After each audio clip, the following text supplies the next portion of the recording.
Akhir-akhir ini bisnis aku kok menurun ya? Apa sih penyebabnya? Niat udah, modal apalagi? Atau karena pandemi kali ya? No, kita nggak boleh nyalain keadaan. Searching dulu ah.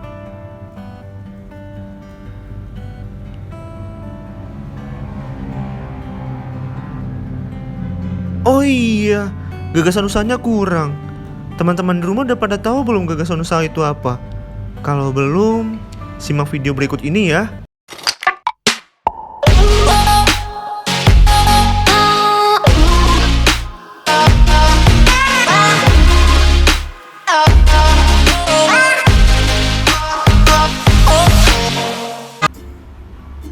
Assalamualaikum warahmatullahi wabarakatuh. Salam sejahtera bagi kita semua. Perkenalkan, nama saya Muhammad Abdullah. Saya dari Fakultas Ekonomi jurusan Akuntansi Universitas Negeri Medan. Pada kesempatan kali ini, saya akan membahas mengenai gagasan usaha demi memenuhi tugas mata kuliah kewirausahaan dengan dosen pengampu Bapak Dr. Handes Jumiadi Abdi Winata AK MSI. Untuk materi yang saya bawakan ada 3 submateri yang terkandung di dalamnya. Yang pertama adalah analisis peluang bisnis, yang kedua adalah business plan, dan yang terakhir adalah startup bisnis. Yuk kita simak video berikut ini. Teman-teman udah pada tahu belum gagasan usaha itu apa? Apakah gagasan usaha ini penting dalam bisnis? Jadi, gagasan atau ide merupakan istilah yang dipakai baik secara populer maupun dalam bidang filsafat dengan pengertian umum, citra mental, atau pengertian. Gagasan adalah suatu yang dapat mendatangkan inspirasi pelaku yang mendorong munculnya suatu ide usaha dan menduga lebih awal apakah ide yang muncul ini akan dapat menghasilkan suatu nilai tambah atau tidak. Sedangkan pengertian usaha yaitu kegiatan dengan mengarahkan tenaga pikiran atau badan untuk mencapai suatu maksud. Jadi, gagasan usaha ini merupakan suatu ide untuk mewujudkan suatu pemikiran yang baru dan diterapkan dengan suatu tindakan. Gagasan menyebabkan timbulnya konsep yang merupakan dasar bagi segala macam pengetahuan, baik sains maupun filsafat.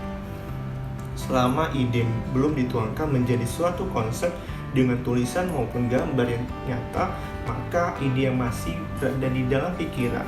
Ide yang sudah dinyatakan menjadi suatu perbuatan adalah karya cipta.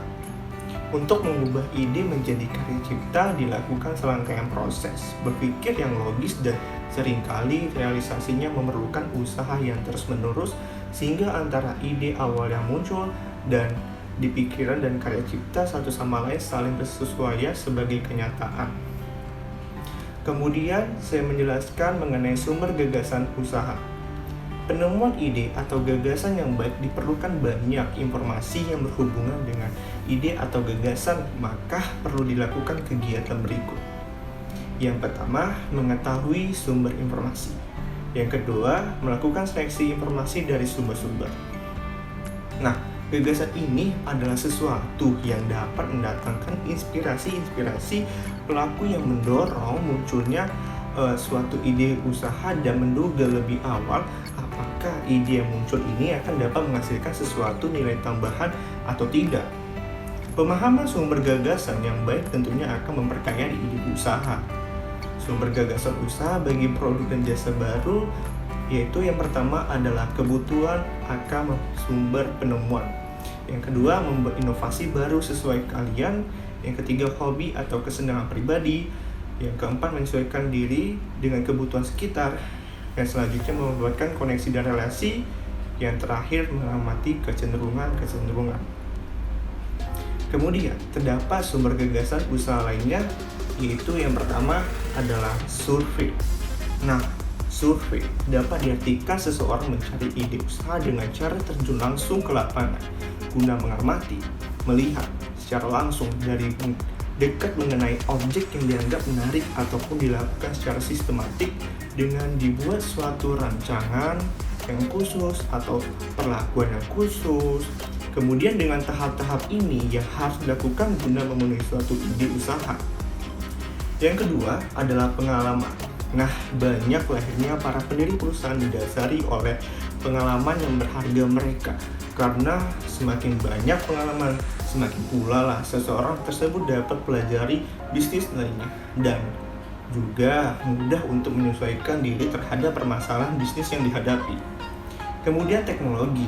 Nah, kalau kita berbicara tentang teknologi muncul di sekitar kita juga dapat menjadi sumber-sumber usaha. Misalnya adanya teknologi komputer secara tidak langsung melahirkan sebagai ide usaha baru seperti usaha jasa internet, fotokopi, atau jasa rental komputer, usaha jasa pengolahan data, ataupun yang lainnya.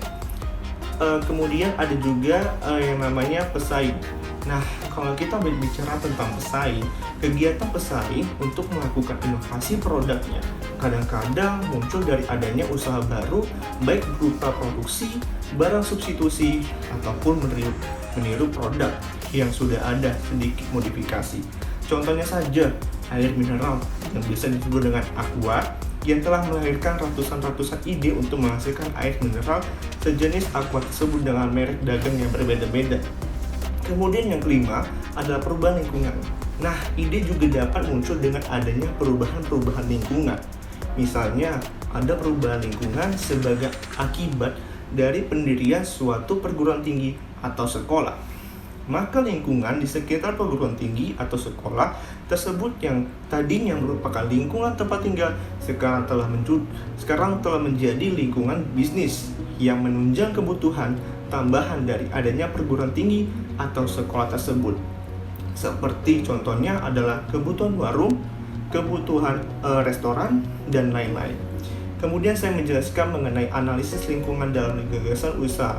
Lingkungan gagasan usaha merupakan suatu langkah-langkah yang penting dilakukan dengan tujuan untuk menemukan apakah lingkungan di mana usaha itu akan berdiri nantinya tidak akan menimbulkan ancaman-ancaman atau justru dapat memberikan peluang-peluang dari luar usaha yang utamanya. Kemudian, ada beberapa dampak lingkungan gagasan usaha. Saya menjelaskan yang pertama terlebih dahulu adalah dampak lingkungan yang akan muncul sehubungan dengan adanya pendirian setiap usaha, yaitu adanya perubahan pola tingkah laku masyarakat di sekitar tempat usaha. Dan tidak jarang perubahan itu akan membawa dampak negatifnya. Kemudian dampak sosial usaha. Nah, dampak sosial usaha sering muncul adalah adanya ketidakpuasan dari masyarakat di sekitar lokasi, baik yang mengenai kompetensi yang mereka terima ataupun adanya kecemburuan kepada tenaga kerja asing yang datang terhadap di usaha tersebut. Kemudian dampak selanjutnya adalah dampak ekonomi usaha. Nah, dampak suatu usaha kecil akan selalu menimbulkan dampak ekonomi. Dampak ekonomi itu diantara lain dapat dirincikan sebagai berikut, seperti yang pertama itu adalah besarnya tenaga kerja yang terserap untuk usaha yang akan didirikannya. Yang kedua, apakah ada usaha ikutan yang muncul akibat usaha ini? Jika ada beberapa banyak, dalam bentuk apa? Terus kemudian apakah dapat menunjang usaha atau dapat bermitra dan lain-lain. Kemudian besarnya penerimaan pemerintah dengan adanya usaha, baik yang berasal dari retribusi, pajak pertambahan nilai, dan pajak penghasilan. Kemudian dampak selanjutnya adalah dampak fisik. Nah, dampak fisik ini untuk mengetahui tidak adanya kemungkinan bahwa akibat dari pendirian dan proses produksi dari usaha baru itu akan menimbulkan pencemaran udara, pencemaran air, sangat bising dan perusakan penglihatan, baik bagi karyawan usaha ataupun bagi masyarakat di sekitar lokasi usaha. Kemudian saya menjelaskan mengenai faktor-faktor yang menyebabkan kehilangan gagasan usaha. Nah, jika kita telah kehilangan gagasan usaha, otomatis usaha yang kita jalani pasti juga ikut gagal. Maka dari itu, hindarilah beberapa faktor yang menyebabkan kehilangan gagasan usaha ini agar usaha kita berjalan dengan lancar. Ada beberapa faktor yang menyebabkan kehilangan gagasan usaha. Yang pertama, itu adalah tidak adanya kepercayaan diri. Nah, dalam hal apapun, kepercayaan diri itu mutlak dibutuhkan agar semua yang kita lakukan berjalan dengan baik, tidak terkecuali dalam menemukan gagasan usaha. Jika Anda tidak percaya diri, ide terbaik yang Anda buat tadi tidak akan berjalan dengan lancar. usaha Anda akan terasa hambar dan pada akhirnya merugikan. Kemudian membatasi diri. Nah, untuk membatasi diri ini maksudnya adalah orang yang hanya mempunyai satu buah ide saja dan dia hanya fokus kepada ide tersebut tanpa mencari ide-ide yang lain. Ini tidak salah sih, cuman saran dari saya jangan membatasi diri dan untuk satu hal yang memang seharusnya bisa Anda lakukan. Kemudian, perasaan tertekan atau depresi. Perasaan tertekan dan depresi ini muncul karena seseorang merasa tidak berdaya menghadapi masalah hidup. Perasaan ini biasanya berawal dari fokus ke dalam, di mana misalkan seseorang telah berusaha keras untuk mengubah dirinya, bahkan penampilannya agar diterima dalam kelompok sosial, namun tetap saja sulit menjadi bagian dari kelompok itu. Oke, selanjutnya saya akan membahas mengenai submateri pertama, yaitu analisis peluang bisnis. Teman-teman harus tahu bahwasanya analisis peluang bisnis ini sangat penting, karena analisis peluang bisnis ini adalah suatu upaya atau cara yang disusun oleh calon wirausahawan untuk menentukan apa saja yang hendak dilakukan dalam persaingan bisnis. Menetapkan bidang usaha apa yang akan dibangun kerap kali menjadi permasalahan utama para wirausahawan, khususnya bagi mereka yang baru saja terjun di dunia wirausaha. Mereka mengalami kendala saat menentukan nilai-nilai terdapat dalam produk, merasa tidak yakin untuk mampu bersaing dengan produk serupa, dan bahkan meragukan produknya sendiri. Adapun metode-metode dalam mencari gagasan usaha. Yang pertama adalah metode ATM, atau biasa dikenal dengan amati, tiru, dan modifikasi. Dalam mencari ide, khususnya ide untuk mendirikan atau memulai suatu usaha, ada satu metode yang tadi saya katakan, yaitu metode ATM. Jika dijelaskan secara ringkas, metode ini berisi perintah untuk mengamati usaha yang sudah ada sebelumnya, meniru usaha tersebut, dan memodifikasinya. Metode ini tidak sama dengan meniru atau sering disebut dengan plagiat, karena di dalamnya terdapat kegiatan modifikasi yang dengan jelas mencari kelemahan atau kekurangan yang ada di usaha sebelumnya, kemudian menggantikan atau menambahkan sesuatu sehingga terbentuklah suatu usaha yang baru. Kemudian tahapan-tahapan dalam metode ini yaitu yang pertama, mempelajari usaha yang sudah ada. Yang kedua, mengkaji input dan output suatu usaha. Yang ketiga, menganalisa tren populasi dan data demografi. Yang keempat, mengkaji tren ekonomi. Yang kelima, meniru dan memodifikasi 4P, yaitu place, price, product, and promotion. Kemudian, kedua adalah analisis SWOT. Nah, pasti teman-teman tahu bahwasanya analisis SWOT ini sering teman-teman dengar di bisnis. Nah, analisis SWOT ini merupakan salah satu metode untuk menggambarkan dan kondisi dan evaluasi suatu masalah, proyek atau konsep bisnis yang berdasarkan faktor internal atau di dalam dan faktor eksternal dan di luar, yaitu strength, weakness, opportunity, and threat. Metode ini paling sering digunakan dalam metode evaluasi bisnis untuk mencari strategi yang akan dilakukan. Nah, analisis SWOT ini hanya menggambarkan situasi yang terjadi, bukan sebagai pemecah masalah. Analisis SWOT ini terdiri dari 4 faktor, yaitu yang pertama, strength atau kekuatan, merupakan kondisi kekuatan yang terdapat dalam organisasi, proyek atau konsep bisnis yang ada. Kekuatan dianalisa merupakan faktor yang terdapat dalam tubuh organisasi, proyek, atau konsep bisnis itu sendiri. Yang kedua, weakness atau kelemahan, merupakan kondisi kelemahan terdapat dalam suatu organisasi tersebut, proyek, atau konsep bisnis yang ada. Kelemahan yang dianalisis merupakan faktor yang terdapat dalam tubuh organisasi, proyek, atau konsep bisnis itu sendiri. Kemudian yang ketiga ada opportunities atau peluang. Nah, merupakan kondisi peluang berkembang di masa yang datang yang akan terjadi. Kondisi yang terjadi merupakan peluang dari luar organisasi, proyek, atau konsep bisnis itu sendiri, misalnya kompetitor, kebijakan pemerintah, kondisi lingkungan, dan lain-lain. Kemudian threats atau ancaman. Nah, ini adalah suatu kondisi yang mengancam dari luar. Ancaman ini dapat mengganggu organisasi, proyek, atau konsep bisnis itu sendiri. Penjelasan tadi merangkum beberapa bidang subjek yang perlu dipertimbangkan, baik faktor internal maupun faktor eksternal. Oke, selanjutnya saya akan menjelaskan submateri yang kedua, yaitu business plan. Apa itu business plan? Business plan adalah perencanaan bisnis, yaitu rencana untuk mengubah ide bisnis menjadi suatu kesempatan atau peluang bisnis yang nyata. Pengaturan atau pengendalian risiko dan pemberian upah serta waktu yang tepat untuk menerapkannya sehingga dapat menghasilkan profit yang dapat dicapai perusahaan tersebut.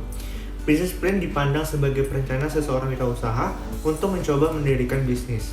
Business plan merupakan suatu dokumen yang menyatakan keyakinan dan kemampuan sebuah bisnis untuk menjual barang atau jasa dengan menghasilkan keuntungan yang memuaskan dan menarik bagi penyandang dana. Kemudian manfaat bisnis plan, yaitu yang pertama sebagai jembatan antara ide dan kenyataan. Yang kedua, menyediakan gambar yang jelas dari apa yang hendak dilakukan oleh wirausaha tersebut. Yang ketiga, menyediakan pertanyaan yang akan sasaran dan target yang diartikulasikan secara jelas dan untuk digunakan di lingkungan internal. Perusahaan yang berfungsi sebagai dokumen penjual yang akan dibagi pada pihak luar. Dengan adanya bisnis plan, dapat mengembangkan jiwa wirausaha yang ditanamkan sejak dini, sehingga sangat bermanfaat untuk peluang wirausaha dalam menjalankan wirausahanya. Karakter wirausaha dapat terasah dengan perencanaan bisnis yang matang, yang secara langsung dan mempengaruhi pola pikir wirausaha dalam persaingan dunia usaha. Untuk itu, ada berbagai macam cara wirausaha dan merencanakan bisnisnya. Kemudian termasuk ke dalam fungsi bisnis plan. Rencana bisnis menjadi hal yang sangat penting sebelumnya. Memulai bisnis karena memiliki banyak fungsi, antara lain sebagai berikut. Yang pertama adalah mengawali berdirinya sebuah bisnis. Fungsi utama rencana bisnis adalah untuk merancang atau rencana dan strategi-strategi untuk bisnis, karena sebuah bisnis yang akan baru didirikan akan sulit berkembang jika hanya dijalankan saja tanpa adanya konsep serta arah untuk yang jelas. Untuk itu, sebelum kita memulai bisnis, maka buatlah sebuah bisnis plan dengan matang-matang dan jangan terburu-buru agar hasilnya itu nanti maksimal. Dengan begitu, perencanaan bisnis menjadi terarah sehingga untuk mencapai kesuksesan bisnis tersebut menjadi lebih target nyata. Susunan rencana bisnis di sedetail mungkin, karena semakin detail kita membuat rencana bisnis tersebut akan membuktikan bahwa bisnis yang kita rencanakan itu merupakan bisnis yang serius dan terkonsep dengan jelas, sehingga kita semakin mudah dalam menjalankan roda bisnis nantinya. Kemudian mencari sumber dana atau investor. Nah, fungsi dari bisnis plan yang ini yaitu mencari sumber dana atau investor yang akan menanamkan modalnya pada bisnis kita. Nah, jika sudah mempersiapkan rancangan bisnis dengan benar, maka secara tidak langsung dokumen tersebut bisa dijadikan proposal untuk mencari sumber pendanaan dalam mengembangkan bisnis kita. Kemudian yang ketiga, meminimaliskan resiko kegagalan. Nah, walaupun kegagalan bisnis bisa saja terjadi, namun bukan suatu hal yang tidak mungkin kita bisa meminimalisirkan. Dengan membuat sebuah perencanaan, maka tentunya kita bisa mempersiapkan untuk membangun dan menjalankan suatu bisnis dengan serius. Kemudian memperkirakan masa yang akan datang. Dengan membuat rencana bisnis yang matang dan jelas, tentunya kita bisa memprediksi masa yang akan datang pada bisnis yang dijalankan. Hal ini dikarenakan saat ada penyusunan bisnis plan, kita bisa membuat gambaran bisnis jangka pendek, menengah, dan panjang. Kemudian menaikkan level bisnis kita. Fungsi bisnis plan yang terakhir ini adalah kesempatan untuk menaikkan level bisnis. Hal ini dikarenakan rencana bisnis yang dipersiapkan dengan matang dan benar akan membawa gairah pemilik bisnis untuk menjalankan bisnisnya. Kemudian masuk ke dalam tujuan bisnis plan. Nah, menyusun bisnis plan sangat penting dilakukan karena memiliki beberapa tujuan utama yang dapat menguntungkan perusahaan ke depannya. Berikut ini ada beberapa tujuan yang dari adanya bisnis plan tersebut. Yang pertama adalah membantu kita tetap kreatif dan fokus pada tujuan yang telah ditetapkan saat awal ingin membuka sebuah bisnis. Yang kedua, alat untuk mencari dana sehingga kita bisa dapat mengatur keuangan dan berhasil dalam bisnis tersebut. Yang ketiga, sarana komunikasi bisnis untuk menarik orang lain, pemasok, konsumen, dan penyandang dana. Hal ini akan membuat mereka mengerti tujuan dan cara operasional bisnis kita. Mempermudah untuk menjalani suatu usaha dengan mengetahui langkah-langkah praktis dalam menghadapi persaingan, membuat promosi, dan sebagainya. Sehingga usaha yang akan lebih efektif dan menghasilkan keuntungan. Kemudian cara menyusun bisnis plan. Nah, suatu perusahaan atau pelaku bisnis harus bisa memahami dan menyusun bisnis plan bagi perkembangan bisnis mereka. Adapun beberapa cara atau langkah-langkah dalam menyusun bisnis plan dengan baik. Yang pertama, kenali bisnis. Pelajari dan pahami secara menyeluruh dan mendalam mengenai bentuk, potensi, dan segala tantangan yang ada pada bisnis kita. Dalam tahap ini, kita bisa menggunakan teknik analisis SWOT. Kemudian yang kedua, tentukan arah pandangan yang terarah mengenali tujuan dan sasaran perusahaan memang harus dimiliki seluruh pebisnis. Yang ketiga, tentukan target bisnis. Nah, dengan menentukan target bisnis plan yang tepat, kita bisa menyesuaikan konten bisnis plan dengan baik dan benar. Misalkan, target bisnis kita klien, maka kita harus menyusun rencana bisnis kita tersebut dengan lebih serius, mendalam, dan profesional. Kemudian selanjutnya, tulis rencana bisnis. Jika kita memahami ketiga langkah yang saya sebutkan tadi, maka kita bisa langsung menuliskan rencana bisnis. Kemudian berikut beberapa hal yang perlu dituliskan dalam business plan. Yang pertama, executive summary. Prinsip penjelasan singkat terkait bisnis dilakukan dan umumnya disusun untuk menarik perhatian calon investor. Yang kedua, deskripsi perusahaan. Untuk memberikan gambaran yang terkait pelaku usaha yang menjalankan suatu bisnis. Kemudian penjelasan produk dan jasa. Untuk memperkenalkan produk-produk maupun jasa yang tersedia untuk ditawarkan dalam bisnis tersebut. Kemudian strategi pemasaran. Nah, sebagai acuan bagaimana pemasaran bisnis tersebut akan dijadikan bisa dalam kurun waktu tertentu maupun bersifat evergreen atau dapat digunakan sepanjang waktu. Kemudian strategi penjualan sebagai acuan bagaimana pelaku usaha dapat mendorong angka penjualan bisnisnya semakin meningkat. Kemudian strategi operasional yang menjadi petunjuk teknis atau petunjuk pelaksanaan bagaimana bisa bisnis tersebut akan dijalan dalam basis sehari-hari. Kemudian rencana keuangan yang juga dapat dijadikan sebagai acuan agar dalam implementasinya bisnis dapat terus berjalan sesuai dengan perhitungan modal serta laba ruginya. Nah, bagian ini umumnya juga diisi dengan proyeksi finansial yang dimiliki oleh suatu bisnis. Oke, saya akan menjelaskan submateri ketiga yaitu startup bisnis. Startup adalah serapan dari bahasa Inggris yang berarti memulai sesuatu, sedangkan bisnis startup adalah sebuah usaha kewirausahaan atau bisnis inovatif dalam bentuk perusahaan. Sederhananya, startup adalah sebuah bisnis rintisan. Istilah ini mulai dikenal setelah era internet. Contoh lain daripada Tokopedia yang pada awalnya didirikan oleh dua orang pemuda yaitu William Tanuwijaya dan rekannya Leontinus Alva Edison. Tokopedia dimulai dari nol sampai kemudian menjadi besar karena mendapatkan beberapa investor. Membangun sebuah startup atau perusahaan rintisan tidak semudah yang dibayangkan, dan ada banyak tantangan-rintangan yang akan dihadapinya. Tim yang kuat dan mau bekerja sama juga harus memiliki untuk mencapai tujuan tersebut, yang pada saatnya akan membuat startup tersebut menjadi sukses. Kemudian saya menjelaskan mengenai perbedaan startup dan perusahaan konvensional. Baik startup maupun perusahaan konvensional sebenarnya tidak ada perbedaan jika dilihat dari aspek legalnya. Semua perusahaan baik startup maupun perusahaan konvensional adalah berbadan hukum. Berikut ini beberapa perbedaan mencolok antara startup dengan perusahaan biasa. Nah, dari segi keuntungannya, kita melihat bahwasannya startup adalah perusahaan yang beresiko tinggi karena cenderung masih menemukan model bisnis yang pas dan terus mencari pasar. Pertumbuhan perusahaan adalah tujuan utama dari startup, meski perusahaan harus terus membakar uang di periode awal. Sedangkan perusahaan konvensional lazimnya berdiri untuk sesegera mungkin, fokus bisa mendapatkan profit. Tujuannya untuk memberikan keuntungan kepada pemiliknya. Kemudian bisa dilihat dari segi pendanaannya. Founder startup relatif hanya mengeluarkan dana saat merintis bisnis dengan harapan ada investor yang datang untuk memberikan dana segar. Jika dipercaya investor, startup bisa menerima dana jutaan hingga miliaran dolar. Sedangkan perusahaan konvensional, pendanaannya berasal dari satu atau lebih pemilik perusahaan atau biasa dikenal dengan CEO, di mana pendanaan juga bisa berasal dari hasil profit itu sendiri.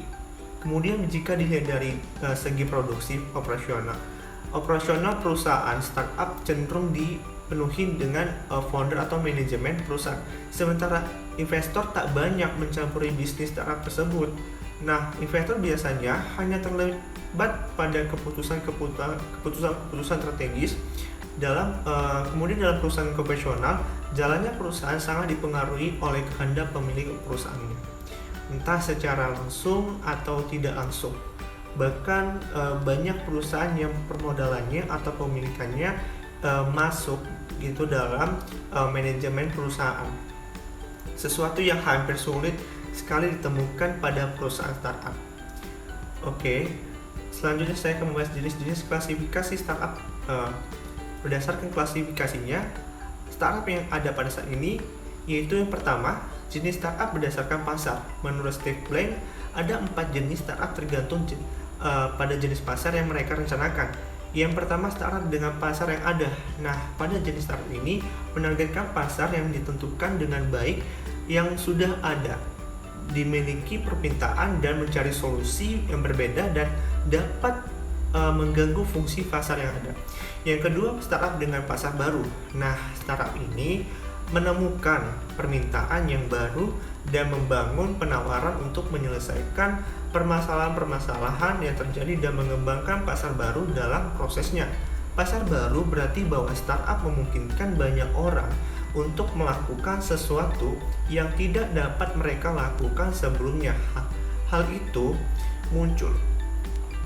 Kemudian startup pasar tersegmentasi. Startup semacam ini memilih segmen pasar yang cukup besar dan selanjutnya mengelompokkannya menjadi segmen yang dapat ditargetkan secara eksplisit dengan penawaran yang lebih terfokus. Misalnya dapat mengimplementasikan pasar dan menargetkan kelompok yang lebih suka menggunakan produk yang dimilikinya nilai yang rendah dalam hal fitur, tetapi cukup baik untuk memecahkan masalah, atau kelompok yang menginginkan solusi yang lebih berfokus untuk masalah spesifik mereka daripada menawarkan penyelesaian masalah-masalah yang secara luas tersebut. Kemudian ada clone market startup. Nah, seperti yang kita ketahui, beberapa startup ada di suatu negara tetapi tidak ada di negara lain, dan ketika perusahaan rintisan lainnya mengkloning model bisnis yang sebelumnya di negara lain, itu disebut dengan clone market startup. Misalnya aja di Uber dimulai dari Amerika Serikat, tetapi Gojek meniru konsep di Indonesia dan menguasai pasar di Indonesia sebelum Uber melakukannya. Kemudian jenis startup berdasarkan pendanaan. Oke teman-teman, bisa kita lihat secara teknisnya itu ada 2 jenis startup berdasarkan apakah mereka yang telah mengumpulkan dana atau tidak gitu. Jadi namun startup semacam itulah dapat dikategorikan lebih lanjut ke dalam subtipe. Yang pertama ada bootstrap startup. Nah, startup bootstrap ini adalah bisnis yang memiliki laju pertumbuhan tinggi dan tidak pernah sekalipun mengumpulkan dana dari investor luar. Karena kenapa? Semua biaya dipenuhi oleh pendanaan yang disediakan oleh pemangku kepentingan internal atau pendapatan yang dihasilkan. Startup yang tidak didanai selanjutnya dikategorikan menjadi didanai sendiri, itu dikelola lagi. Startup yang didanai sendiri dioperasikan melalui masuknya investasi oleh para pendiri yang mengurus biaya startup menggunakan keuangan pribadi. Kemudian didanai pendapatan. Startup yang didanai pendapatan ini menghasilkan pendapatan yang cukup untuk membayar biaya dan memenuhi persyaratan-persyaratan untuk pertumbuhan startup tersebut. Kemudian fund startup. fund startup atau startup yang didanai adalah bisnis yang mengalami pertumbuhan tinggi dan mendapatkan dana dari masuknya investasi dari investor eksternal. Investasi ini bisa dalam bentuk pembiayaan utang dan atau pembiayaan ekuitas lainnya. Demikian video yang dapat saya sampaikan, lebih dan kurang saya mohon maaf. Saya berharap teman-teman yang ada di rumah dapat termotivasi mengenai gagasan usaha atas penjelasan dari saya sendiri. Saya berharap ilmu yang kita dapatkan hari ini akan menjadi pedoman kita untuk masa depan kita nanti. Pak Salam memakan bubur sumsum, Pak Rohma bermain kartu. Assalamualaikum warahmatullahi wabarakatuh.